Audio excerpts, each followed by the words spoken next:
सर्वांना नमस्कार. भारतीय संविधान दिनाच्या सर्वांना हार्दिक शुभेच्छा. भारतीय संविधानाची उद्देशिका आणि त्या उद्देशिकेमध्ये असणारा व्यक्तीची प्रतिष्ठा हा एक महत्त्वाचा शब्द आहे. तो शब्द बद्दल आज आपण बोलणार आहोत. भारतीय संविधान निर्माणकर्त्यांना मी वंदन करतो. महामानव डॉक्टर बाबासाहेब आंबेडकर आणि ज्यांनी ज्यांनी या संविधान निर्मितीमध्ये सहकार्य केलेलं आहे त्या सर्वांना वंदन करून आणि तुम्हा सर्वांना प्रजासत्ताक दिनाच्या पुन्हा एकदा शुभेच्छा देऊन उद्देशिका भारतीय संविधानाची काय आहे, कारण आजपासून म्हणजे 26 जानेवारी या दिनापासून 26 जानेवारी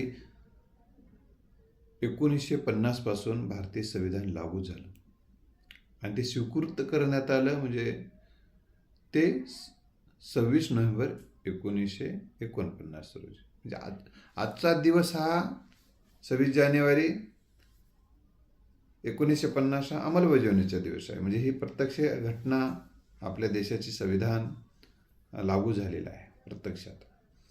कारण हा देश भारतीय संविधानानुसार चालतो, त्यामुळं भारतीय संविधानमध्ये काय आहे काय नाही हे समजून घेणं आपलं भारतीय म्हणून कर्तव्य आहे. तर आजच्या भागामध्ये उद्देशिका मी आपल्यासमोर ठेवतो आणि त्यातले एक महत्त्वाचा जो भाग आहे व्यक्तीची प्रतिष्ठा, त्याबद्दल आपण चर्चा करणार आहोत.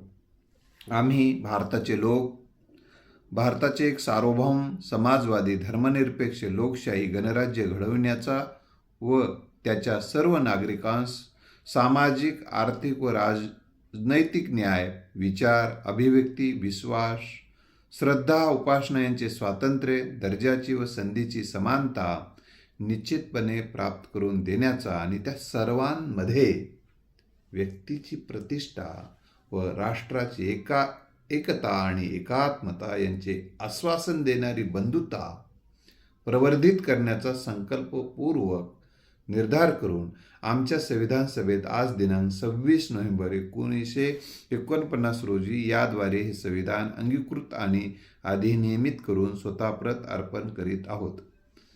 आता मी ह्या सगळ्या सविस्तर आजच्या ह्या उद्देशिकेबद्दल पुढच्या भागात काही सांगेल, पण आज मी जे सांगणार आहे आपल्याला संविधानकर्त्यांनी व्यक्तीच्या प्रतिष्ठेला फार महत्त्व दिलेलं आहे, त्याबद्दल आज आपण बोलूया. आता ही व्यक्तीची प्रतिष्ठा काय असते आणि त्याची काही गरज आहे का असं आपल्याला वाटू शकते. याला इंग्रजीमध्ये ह्युमन डिग्निटी असा शब्द आहे. आता हे व्यक्तीची प्रतिष्ठा देणं काय असते, आपण प्रतिष्ठा देतो म्हणजे काय देतो आपण समजून घ्या. खरंच आपण व्यक्ती म्हणून प्रतिष्ठा देतो का, याबद्दल काय विचार सांगितले जातात आपल्याला ऐकण्यात काय येते. माणसाने माणसाकडे माणूस म्हणून बघावे, माणसाला माणूस म्हणून वागवावं. म्हणजे काय करावं, आपण माणसाकडे माणूस म्हणून बघून त्याला जी प्रतिष्ठा द्यायला पाहिजे ती देत नाही. मग त्या व्यक्तीचं पद बघून, त्याच्याकडे असणारा पैसा बघून, त्याच्याकडे असणाऱ्या पदव्या बघून, बऱ्याचदा त्याची जात बघून, त्याचं वय बघून, त्याचा धर्म बघून, त्याचं लिंग बघून, म्हणजे अशा वेगवेगळ्या कारणाने त्याला मान सन्मान दिला जातो आणि ज्या कारणाने देतो ते कारण संपलं की त्याला दिली जाणारी प्रतिष्ठा सुद्धा संपत असते. उदाहरणार्थ सांग, एखादा व्यक्ती एखाद्या पदावर आहे तोपर्यंत त्याला मान सन्मान, पद गेले मान सन्मान गेला, ही व्यक्तीची प्रतिष्ठा नाही आहे. आता पदाला मान देणं सन्मान देणं म्हणून बऱ्याचदा खुर्चीवर बसलेल्या म्हणजे ते पद धारण केलेल्या व्यक्तीला चांगल्या कपामध्ये चहा देतात आणि इतर बसलेल्याला छोट्या कपात किंवा प्लॅस्टिकच्या कपामध्ये किंवा कागदी कपामध्ये चहा दिला जातो. त्यांना ते का त्यांना द्यायचं, तर ते पदावर आहेत म्हणून द्यायचं. म्हणजे हे एक उदाहरण सांगितलं मी फक्त. एखादा आपल्या वयापेक्षा लहान आहे, परंतु तो पदावर बसलेला म्हणून त्याला आधी नमस्कार करायचा. आणि एखादा वयोवृद्ध आहे पण त्या पदावर नाही म्हणून त्याला नमस्कार करायचा नाही. म्हणजे याचा असं जर आपण करत असू तर आपल्यामध्ये संविधानकर्त्यांची जी अपेक्षा आहे, व्यक्तीला माणूस म्हणून एक प्रतिष्ठा द्यायला पाहिजे, हा जो उद्देश आहे संविधानकर्त्यांचा, त्यालाच आपण हरताळ असतो. तर प्रत्येक व्यक्तीला माणूस म्हणून, बरं का, माणूस म्हणून मिळणारा जो आदर आहे, मान सन्मान आहे, त्याला जे सामाजिक आपण जे दर्जा देत असतो, त्याला व्यक्तीची प्रतिष्ठा म्हणतात. व्यक्ती म्हणून त्याला नमस्कार करणं, व्यक्ती म्हणून त्याला सन्मान देणं. आता व्यक्ती म्हणून सन्मान देण्याचा काय प्रकार आहे? उदाहरणार्थ आपण तिळगुळ देत आहोत, तिथं अधिकारी आहे, तिने एक सेवक आहे, आणि त्या अधिकाऱ्याला नमस्कार करणं, खाली अगदी त्याने जोड्या असताना पाया पडणं आणि त्याला तिळगुळ देणं आणि हसून मुखून बोलणं, हसत मुखानं बोलणं. आणि एखादा सेवक आहे त्याच बाजूला, अरे इकडे हे घे,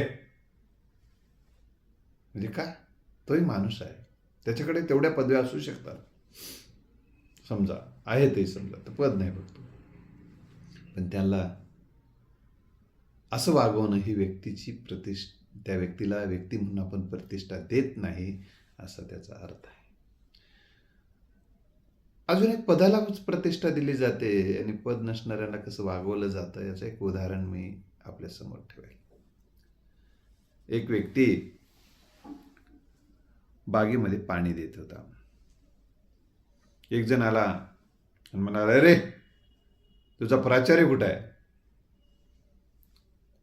आहेत साहेब, आहेत, येतात, चला प्राचार्य साहेबांच्या कॅबिनमध्ये बसा. मग ते मागच्या दारातनं रस्ता होता, ते कॅबिनमध्ये आले आणि त्या खुर्चीवर बसले. जे पाणी देणारा व्यक्तीच. तेव्हा त्याला तो असं लाजून अगदी गर्भगळीत झाला आणि घाबरू लागला. तेव्हा म्हणला, का घाबरताय? नाही साहेब, माझी चूक झाली. काय चूक झाली? नाही, मी ते आरोतुरं बोललो. मलाच थोडं आरोतुरं बोलता म्हणले तुम्ही. तुमची ही सवयच आहे, कारण तुम्ही व्यक्तीला व्यक्ती म्हणून मानत नाही, पदाला मानणारे आहात तुम्ही फक्त. त्याच्यामुळे तुमचा स्वभावाचा भाग आहे तो, तुमच्या सवयीचा भाग आहे, तुमच्या त्याच्यावर झालेल्या कुसंस्काराचा तो भाग आहे. कारण सुसंस्कार असणारा माणूस व्यक्तीला व्यक्ती म्हणून प्रतिष्ठा देतो. सेवकासोबत देखील साहेबासारखं जी माणसं वागतात, म्हणजे साहेबासारखं वागणं म्हणजे त्यांनाही आदर सत्कार देणं, त्यालाही माणूस म्हणून बघणं, याला साहेबासारखं वागणं असं या अर्थानं म्हटलं आहे मला. तर हा आदर सन्मान देत असताना तर समाजामध्ये आपलं करिअर घडवताना, समाजामध्ये आपल्याला जे काही प्रगती करायची असते किंवा आपलं मानसिक स्वास्थ्य उत्तम ठेवण्यासाठी या प्रतिष्ठेची गरज असते माणसाला. आता स्वप्रतिष्ठा, आत्मप्रतिष्ठा आणि इतरांना दिलेली प्रतिष्ठा, असा एक 2 भाग आहे, त्याचाही आपण विचार करू थोडक्यात. स्वप्रतिष्ठा म्हणजे काय? स्वतःला दिलेला मान सन्मान आदर. I am a best. मी तुमच्या सामर्थ्याची, तुमच्या कौशल्याची,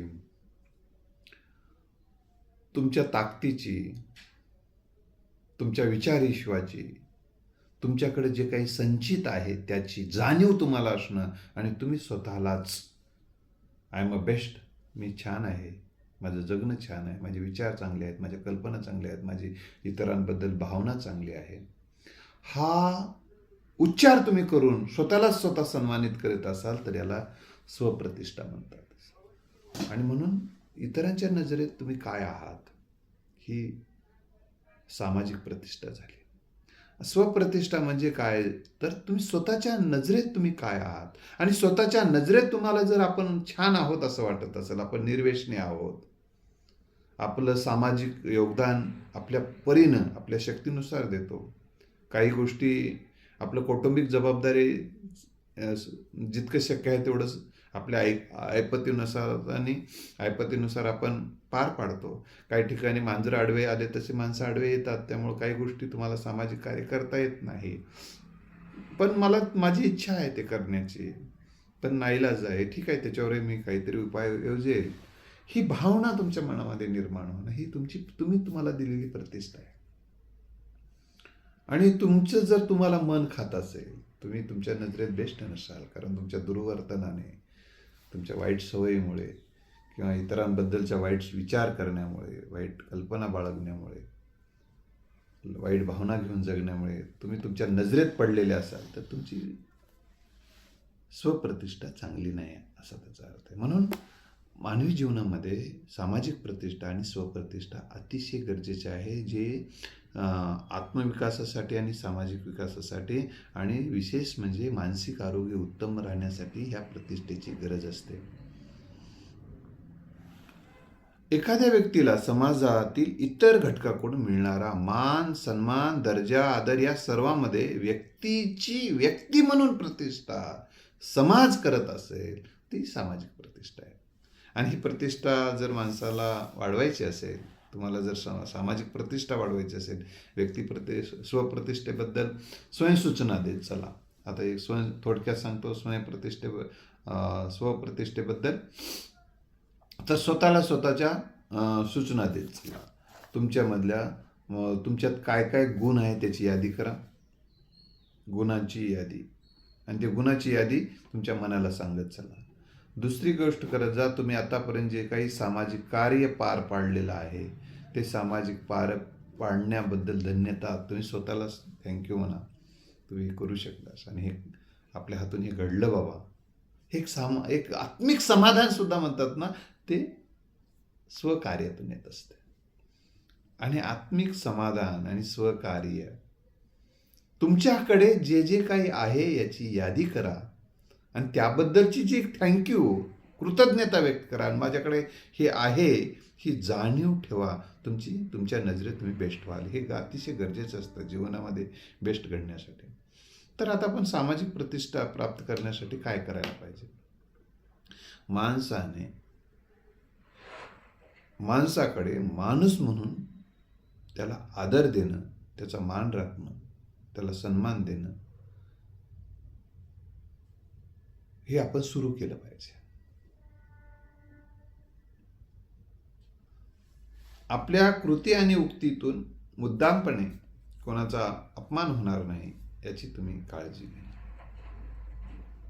आता याचा अर्थ मान द्यायचं म्हणजे तुम्ही कॉलेजला चाललात किंवा ऑफिसला चाललात, कोणी दिसलं त्याला गाडी थांबू नमस्कार करत बसणं, हे शक्य नाही.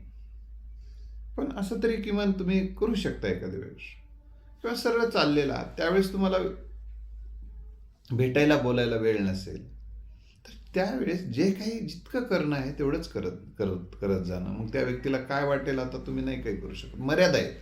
व्यक्तीची तुम्हाला इतरांची प्रतिष्ठा राखायला, मान राखायला, आदर राखायला सुद्धा तुमच्या वेळेची मर्यादा आहे. हा भाग वेगळा आहे. पण होईल तेवढ्या पद्धतीने समोरासमोर आल्यानंतर तरी आदरयुक्त पद्धतीनं नमस्कार या करण्यातून किंवा एखाद्यानं आपलं काम केलं त्याला थँक्यू म्हणणं, हा सुद्धा इतरांना आपण इतरांना प्रतिष्ठा देतो, त्या व्यक्तीची प्रतिष्ठा राखतो असा त्याचा अर्थ आहे. आणि ही प्रतिष्ठा आपल्याला वाढवायची असेल, आता इतरांनी काय करावं हा आपण पुन्हा बघू. तर पहिल्या भागामध्ये मी सांगणार आहे की आपण काय करायला पाहिजे. तर आपण इतरांना, आपण म्हणतात बा, गिव्ह रिस्पेक्ट टेक रिस्पेक्ट. दुसऱ्यांना रिस्पेक्ट द्या, तुम्हाला मिळतो. आता काही जण म्हणतात की सर मी अनेकांना देऊन बघलो तर काही जण प्रतिष्ठा देत नाहीत. ठीक आहे, त्यांच्या संस्काराचा भाग असतो, ते सोडून दे. पण हे बघा, वाईटपण सोडलं नाही सोडत नसतील तर चांगल्याने आपला चांगुलपणा का सोडावा? कारण चांगुलपणातूनच तुमचं चांगलं व्यक्तिमत्व घडणार आहे. खलनायक खलनायकाच्या पद्धतीनं वागतो आणि तो खलनायक बनतो. तुम्हाला नायक बनायचं असेल तर नायकांना नायकाच्या पद्धतीनं वागावं लागेल. तुम्हाला जरी खलनायक बनायचं असेल तर बघा त्याच्यासारखं बघा, आणि त्याला तेच पाहिजेत. तर विश्वासार्हता ह्या फार महत्त्वाचं. विश्वसनीय व्यक्ती आहात तुम्ही. तुम्ही जे बोलता ते जीवनात करण्याचा प्रयत्न तरी करता. हा भाव लोकांच्या मनामध्ये जर निर्माण केलात तुम्ही, तर नक्की तुमची प्रतिष्ठा वाढायला मदत होते. बोले तैसा चाले त्याची वंदावे पाऊले, असं संतांनी देखील सांगून ठेवलेले आहे. त्यामुळे शक्यतो शब्द आपण जे पचेल तेच खावं असं एक म्हणतात, रुचेल ते बोलावं असंही म्हणतात. मी तुम्हाला सांगेल, आपल्याला जे काही शक्य आहे तेवढेच आश्वासनं द्यावेत. आणि भरमसाठ आश्वासनं दिले आणि आपण काही करू शकलो नाही तर लोक आपल्याबद्दल फेकू म्हणतात. हे फेकू काही प्रतिष्ठेचं लक्षण नाही असं म्हणणं. तर ही आपणच आपल्यावर संकट ओढून घेतलेलं आहे. त्यामुळे आपल्याला शक्य असेल तर म्हणावं, हो मी प्रयत्न करतो बाबा, शक्य तो प्रयत्न करतो, मी खात्री देत नाही, नक्की माझ्या परीनं मी प्रयत्न करतो, नाही करून टाकतो. असं जर म्हटलं तर वाट पाहतो. असं म्हटलं जातं की वाटीभर भाजी जरी कोणी देतो म्हटलं तर माणूस वाट पाहते, त्याला जर दिलं नाही तर त्याचा अपेक्षाभंग होतो. मग आपल्याकडनं ज्यांचा अपेक्षाभंग झालेला आहे ती माणसं मग तुम्हाला सन्मान देत नाहीत. म्हणून तुम्ही एखादी गोष्ट करू शकला नाहीत तर ते का करू शकलो नाही त्याचं स्पष्टीकरण देऊन टाका, मग त्यांना कधी ना कधी कळेल. दुसरी गोष्ट, जर तुमची उपयोगिता वाढवणं ही एक अतिशय महत्त्वाची गोष्ट आहे. समाजात प्रतिष्ठा वाढवण्यासाठी तुमची उपयोगिताही वाढवणं महत्त्वाचं आहे. मग ते विचाराची उपयोगिता असेल, विचार असे मांडा की जे समाजाला प्रेरणा देतील, प्रोत्साहन देतील, मार्गदर्शक ठरतील, होकायंत्रासारखं ठरतील. असं काही कार्य करा की ज्याच्यामुळे समाजाला चांगला फायदा होईल, विधायक फायदा होईल. दारू वाटू नका. ते समाजाला देणं आहे ठीक आहे, परंतु त्याच्यातून समाजाचा घात होतो. तर ज्या वाईट व्यसनाच्या पदार्थ आहेत ते वाटू नका, पण ज्याच्यामुळे गरजूंना जेव्हा तुम्हाला शक्य असेल तेवढी मदत करणं, यामुळे देखील तुमची प्रतिष्ठा वाढणं शक्य होते. तुम्ही काही कल्पना समाजाला देऊ शकता, चांगल्या चांगल्या आयडिया सुचवू शकता, त्याच्यातूनही लोक तुमच्याकडं प्रतिष्ठेनं पाहत असते. समाजामध्ये सेवा, शीख धर्मामध्ये मी काल 2-3 व्हिडिओ बनवला, अजूनही बनवणार आहे. तर सेवा आणि आज्ञाधारकपणा आणि प्रामाणिकपणा या गुणाला शीख गुरूंनी फार महत्त्व दिलं आहे. ते प्रत्येकाला लागूच होणार आहे. तर तुम्ही जे काही शक्य आहे तुमच्या कृतीतून, उक्तीतून, जे काही या समाजाची, कुटुंबाची, इतरांची जे काही सेवा करताय, सेवा करणं काही मदत करणं, त्यांच्या चांगल्या कामाला मदत करणं, चोरी करायला मदत करणं नाही, चांगल्या कामाला मदत करणं म्हणजे सेवा आहे.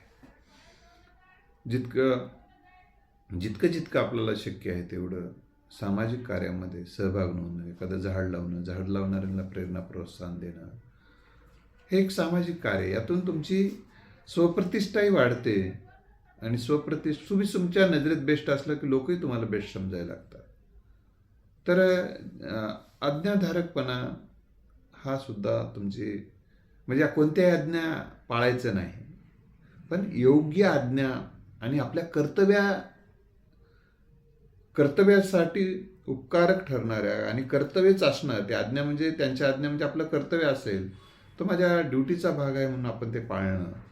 काही जणाला त्यानं कोण सांगणार, लय शहाणा झालाय काय, त्यानं त्या पदावर झाल्या बसल्यानं तेच केला होता काय. अरे त्यानं काय केलंय महत्वाचं नाही. आता तुझी ड्युटी आहे आणि त्या ड्युटीचा मोबदला म्हणून तुला पगार मिळतो. मग ते जे काही आज्ञा दिलेले आहे ते आपल्या ड्युटीचा भाग असेल तर पाळ. नसेल तर नको पाळू. म्हणजे काय परिणाम होते ते भोग. तर आज्ञाधारकपणा हा सुद्धा अतिशय महत्त्वाचा गुण आहे. आज्ञा म्हणजे प्रत्येक गोष्टीला हो जी जी हो जी नाही, तर जे योग्य आहे तेच हो म्हणणं हा आज्ञाधारकपणाचाच भाग आहे. आणि जे करणं ते प्रामाणिकपणे करणं खूप गरजेचं आहे. तण काढायचं तर तणच काढायचं आहे. तणावर माती टाकून तण काढलं म्हणून सांगायचं नाही, हे अप्रामाणिकपणा आहे.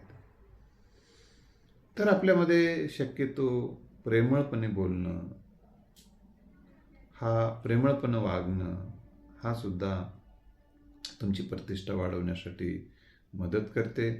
तुमच्या चांगल्या सवयी तुम्हाला सामाजिक प्रतिष्ठा वाढवण्यासाठी मदत करतात.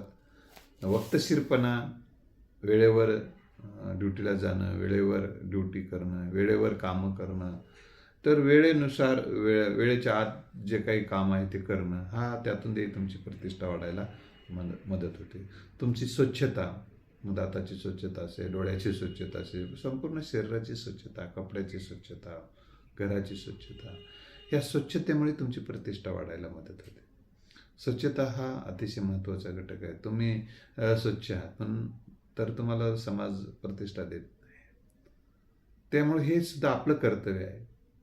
तर दुसरी महत्त्वाची गोष्ट म्हणजे म्हणूनच बाबासाहेब आंबेडकरांनी सांगितलेलं आहे की बाबा तुम्ही टापटीप राहा, स्वच्छ राहा, हे सातत्यानं वारंवार सांगितलेलं आहे. अशुद्ध प्रतिष्ठा वाढवणारी कामं करू नका, हे संदेश यामुळेच दिलेला आहे.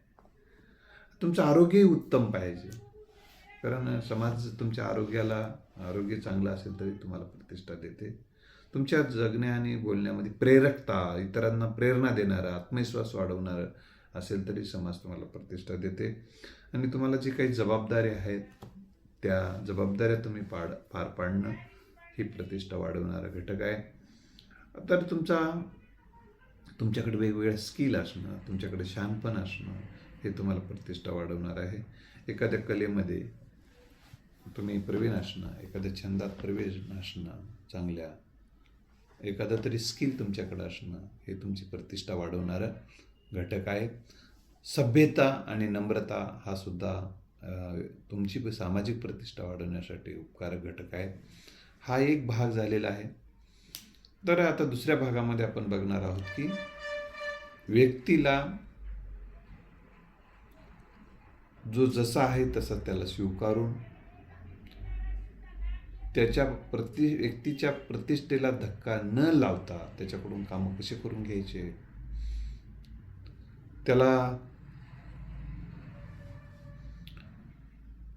त्याची प्रतिष्ठा राखून त्याला विरोध कसा करायचा.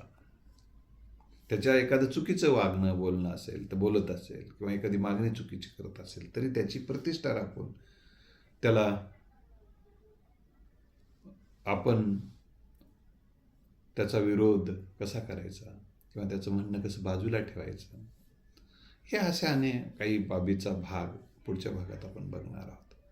तर मित्र, पुन्हा एकदा प्रजासत्ताक दिनाच्या तुम्हाला मनापासून हार्दिक शुभेच्छा देतो आणि थांबतो. जय हिंद.